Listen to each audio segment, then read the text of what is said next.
Happy Monday, everybody. Brett here with Double Shots. Wanted to give Dylan a big thank you for letting me go ahead and add this little addition to the channel as far as offer things. I'm going to call it the D&B Show, simply because hot topics, sports, the whole 9 yards. If you have a question, go ahead and send it our way. I'll give our honest opinion off of it. Now, before we get started, keep in mind this is my honest opinion. Whether it happens or not, I don't know. That being said, as far as offer things that are going on in the league, recommendations in the NFL, even MLB, even hockey. Have a question, send it to me. I'll try to answer it as best as I possibly can. Give you my opinion on it and go from there. If you like the name D&B for the sounding of it, and you think Dylan's trying to test if he wants to be in this as far as off of it. I asked him to join, but he said, let me do this because I do very good with this portion of things, but going from here. So if you like our content, smash that subscribe button. Give this video that big smash like. Comment if you want to see something else once again. And let's go get started. NFL, about it, around the news of everything, going from there. So the first things first, Tom Brady retirement. You want to know my opinion on that? Ha! He's not retiring anybody. There's been talks, this could be his last season, everything that... Look, he's not going to retire. The only way I think he really would have honestly retired or even contemplated retiring is if he won a Super Bowl this year. He wants to go out with a big bang. He wants to be able to go out on that high note instead of being eliminated in the playoffs. That being said, he said that desire to go ahead and play till possibly 50. I mean, let's be honest. You hear the name Tom Brady, and you have people that line up that want to play with him. That's how good of a player he is. He's a great teammate. He is as much, he is hard on himself for that. That reason he likes to win. He thrives. He wants to be a perfectionist. Who doesn't want to be a perfectionist? That's what he has built. Those rings that he has, he's played his heart out for each and every one of those. That being said, he has plenty of gas left in his tank to continue going. That being said, who does Tampa Bay turn to if he retires at the end of this year as quarterback? Are they going to trust in the envision to Blaine Gabbert, who is their backup QB? I do not think so yet. That being said, as far as off of it, I think he continues playing. Let's put it this way. The day Bruce Arians announces his retirement is probably when I step up and say, okay, is Tom Brady actually retiring? But I don't see that yet. Meanwhile, Byron Leftwich and Todd Bowles, they are up for possibly head coaching candidates. They have both done good. Byron on the offensive coordinator position and defensive coordinator Todd Bowles. That being said, they are both up. Does that make an influence factor if one of them go? It possibly does. However, I don't just foresee it happening. Tom Brady works in his own system as far as off things. I don't foresee their defense declining anytime soon. Neither. Congratulations if one of them take a head coaching job here in the, with a lot of the jobs that are out there. Good luck if one of them does leave. Aaron Rodgers. That's the next big talk. This was supposed to be the year to rise and shine and go from there. First and foremost, I wanted to let everybody know controversy is the distraction that happens. And I understand everything, kind of goes on from there. How last season he didn't come until then, yada, yada, yada, yada. Let's put it this way. What was the saga with Brett Favre? Come on, Green Bay. Do not create the Favre saga 2.0 here. Are there problems between management, Rodgers? It sounds like it from the way that it's made to be sound. That being said, don't turn it into that way. Meaning, as far as off of things, try to work out those kinks. In much retrospect terms, it's better for Rodgers to continue there. Why? Because he knows the system in Green Bay. He knows everything there. He's learned. He's gelled with Matt LaFleur. He's gelled with their offensive coordinator. And he knows what kind of system it is. What position does he go to if, when he goes to that next, okay, let's say he decides to test and say, hey, I demand trade. Who? You're going to have to learn a whole new system, whole new scheme of things, and new dynamics. Does Rodgers want to take that risk doing that? Is there that guarantee? There is no guarantee that next year the Packers are the Packers the way they were this year. There's no guarantee if he goes to another team that way as far as off of it. There's just no guarantees. That being said, poised, he's better lined up to stay with the Packers, be with them. Who do the Packers have to go to? They need to start looking because eventually Aaron Rodgers will retire. That being said, they need to start looking for a QB that they can run to the future with as well, too, that he can learn under Rodgers. But don't turn this into the Favre Saga 2.0 where he goes off to a different team and quest for that Super Bowl to get that win. That's index card number 1. Next, let's go ahead and talk about the Jacksonville Jaguars. This was one I had a lot of people ask me about, and I'm searching for that answer too, and I'm sorry, Jacksonville fans, if it is coming out this way.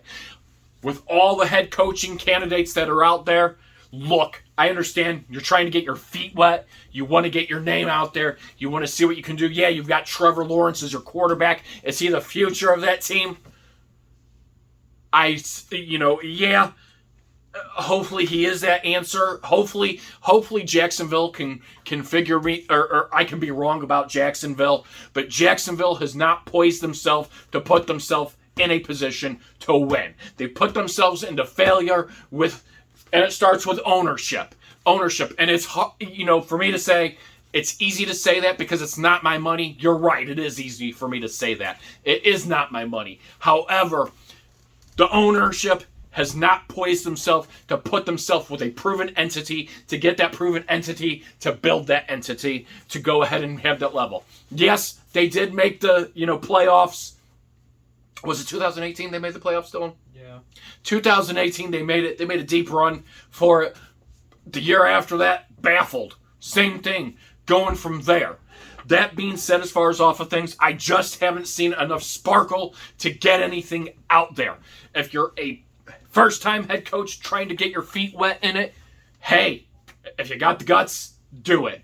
Personally, I would draw back, stay with my team that I'm with, because I don't want you to fail as a head coach, and that's part of the job, is failing. Sometimes it takes that to understand you are better at the position that you were there with, offensively, defensively, as a defensive coordinator, special teams coach, etc. However, this is a team I'd run 100% from.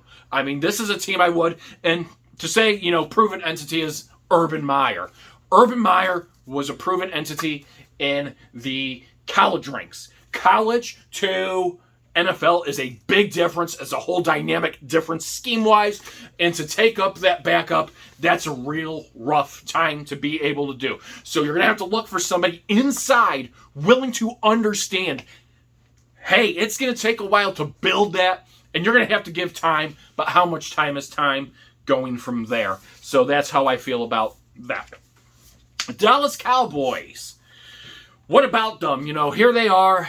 This was, Dak Prescott, Mike McCarthy. He's been in these situations going from there. He's won a Super Bowl before, correct? Yeah. Exactly. So he's won that. He has experience under his belt. What went wrong against the 49ers there? Well, mismanagement of the clock, being able to control that clock, penalties. Did penalties 100% make them lose that game? Absolutely not. How they played throughout that game is why they lost that game. Yeah, penalties can contribute to that factor, but they lost that game based off of the miscues, the mismanagement by Mike McCarthy. That being said, do I think he's a bad coach? No, I don't think he's the worst coach or anything of that nature. He has shown he can do things. That being said, a lot of this season, I think, fell on the hands of Kellen Moore and Dan Quinn. Keep in mind, those two are up for head coaching positions in the NFL too. They're a hot topic talk to be interviewed. Go from there. If I'm Mike McCarthy and I want to see my best potential with this team succeeding, honestly, where do you turn to as far as off of it? I think you get on that phone today or last week or whatever and say, what do we got to do to keep you? If McCarthy's to get fired, you're going to bring probably Kellen Moore in as your head coach. So you want to try to keep Kellen Moore, Dan Quinn on that team. So that way, the utilization, because the defense actually was pretty good this year. Offense, Dak Prescott really did do very well. But then again, here come the playoffs, falling flat, the miscues, penalties, they did kill them. Penalties, they were a high penalty team this year throughout the NFL. So that being said, figure out those kinks, get over it, see what you can do next year. On to my next index card. Carson Wentz. Carson Wentz in Indy. And this is my biggest thing as far as off of Carson Wentz here. He, throughout his career, has been an injury-prone QB.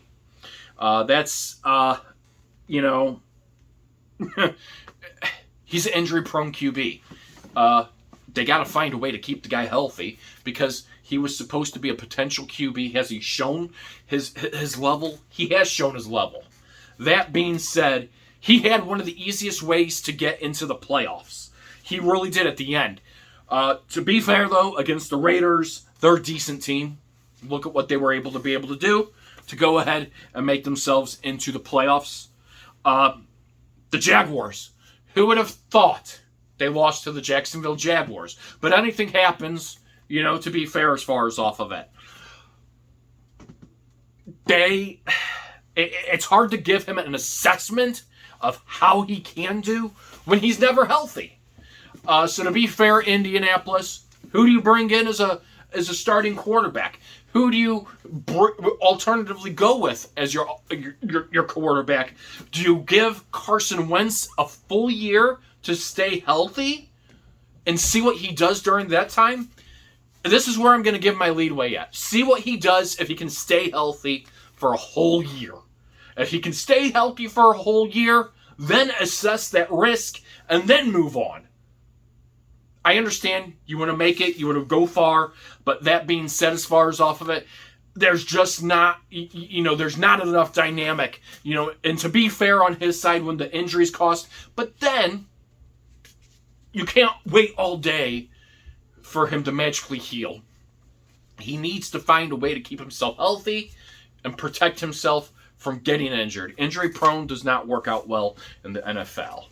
So, next up, Eric Bieniemy, Kansas City Chiefs. He's a hot topic as for a head coach as well, too. So congratulations if he goes somewhere as well, too. He deserves it. He's worked very well with the development of Patrick Mahomes. He does. He works great. Andy Reid has taught him Bieniemy a lot as well, too. And you can see he has fun out there. This is one guy I wish they could retain for the remainder of Patrick Mahomes' career that they could keep. Again, though, what's the dream to be able to do when you get into the NFL? Is to take a head coaching job. Get in there. And sometimes you weigh in that risk and going from there. Hey, if he thinks he's a better offensive coordinator being a head coach, more kudos to him. Honestly, here's the job I would love to see Eric Bieniemy, if he gets a job as a head coach, I would love to see him be the Denver Broncos head coach. Simply because Drew Lock. I think he would have and yeah, it's a rivalry to the division he's in, right now, but I think he would have great success being able to build Drew Lock. And Drew Lock has shown times of brilliant that he can be a quarterback, that he has that chance to have the dynamics to it. But I think Eric Bieniemy would be that person to be able to be, if you're the Broncos, that's the guy you bring in and go from there. Buffalo Bills. This is one that I want to go ahead and talk about because they have a great team, guys. They showed it against the Kansas City Chiefs. They showed it all season long. Josh Allen could be a running QB, a passing through passing QB, and he's fast to hand it off. He's smooth how he transitions it to be able to look like it could be a pass, but it's really a run, etc. Going from there. That being said, McDermott, one of the things you want to do as head coach right now is you want to make sure you retain Brian Daboll as your offensive coordinator and Leslie Frazier as your defensive coordinator. Look, I understand they lost to the Chiefs and everything. Don't call it sucky that they lost to them. It was a hard-fought game. Defense, we all knew. Everybody had been talking all week. This was going to be an offensive battle. Both teams were going to pickpocket the defenses where the gaps were. They were, and the Bills were able to get where Tyrann Mathieu wasn't. He was injured, concussion protocol, vice versa, kind of going from there. The Chiefs were able to pickpocket apart. They really didn't have their defense and offense gelling back when they played the Bills earlier this past season. That being said, Daboll and Frazier, again, hot topics. They've just had a management member from the Bills that was hired to the Giants. Daboll is a hot topic to go in and take, to the Giants. That being said, you find a way to go ahead and keep both of those people. I think it's crucial to, let me put it to you this way, it's crucial for the development. Josh Allen shows he's there, but to have him have to go through a grand scheme of things, maybe change that offense around a little bit. Where does it sit? Where does it do with everything? Keeping Leslie Frazier, you have the best defense out there you do. You have a very good defense. Many years to come, I would love to see what the Bills can do. Keeping those two people as coordinators, I think it's real important to their the integrity of the Bills and being able to develop and continue that development of them going forward with Josh Allen as their star QB. All right, next question as far as off of things. These are just opinions going off of there. I had somebody ask me, how do you feel about the refs' calls? Well, to be fair, the referee, there's a lot of questionable calls out on the field. Anybody's easy to say, oh, this could be this or this could be that. However, I'm a strong believer that the refs' calls throughout the game shouldn't determine the outcome of your game. You have 4 quarters to play. Yes, there could be penalties. There might not be penalties. You risk and gamble. You take those assessments. Can penalties contribute to losing? They can. Do penalties make you lose the game 100%? Absolutely not, guys. This is one that I really have to ask myself going from there.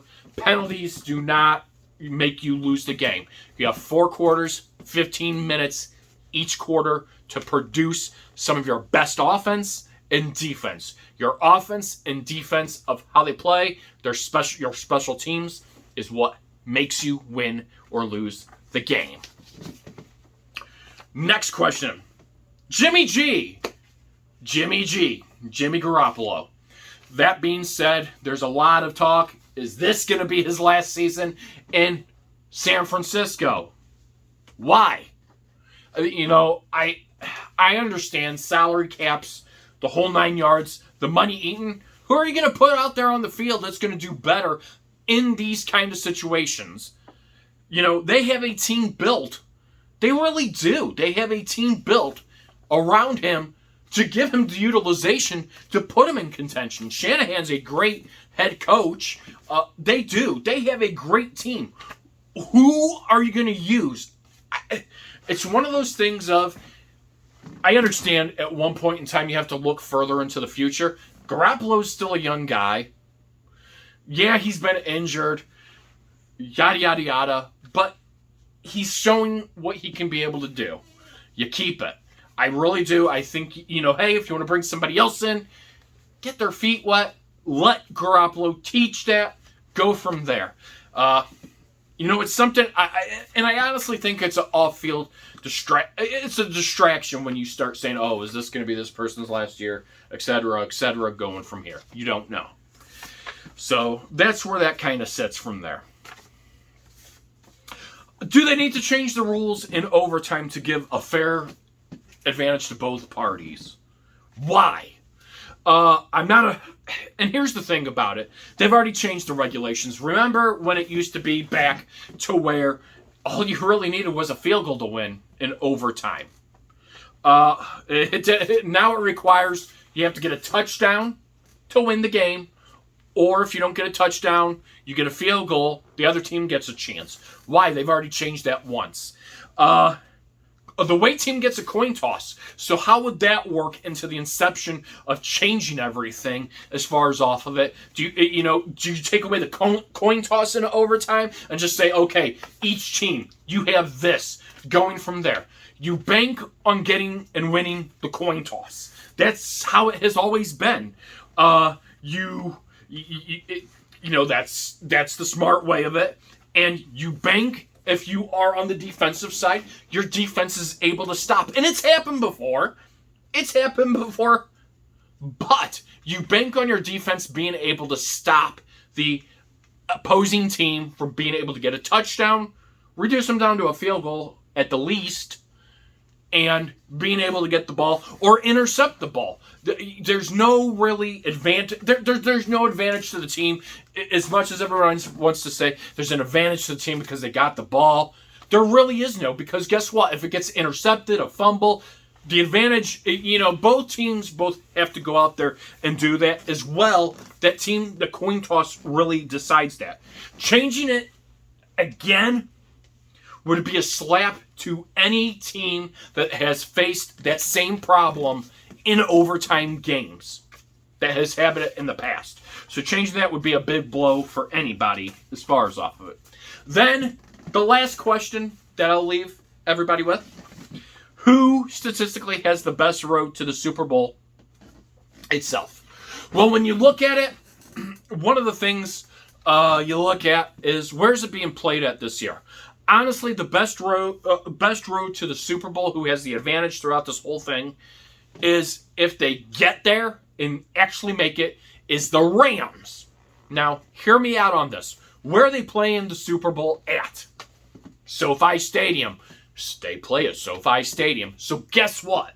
They know. Okay, so they play the 49ers there this week. Yeah, the Chiefs play the Bengals at Arrowhead Stadium. However, if either of those two teams go, they're going to SoFi Stadium next. Whichever team wins that. Same thing if, let's say, the Rams do win against the 49ers. They've got the dynamics. They know the field conditions. They know everything there. They know the fan crowd base, etc. It fuels them. It brings them.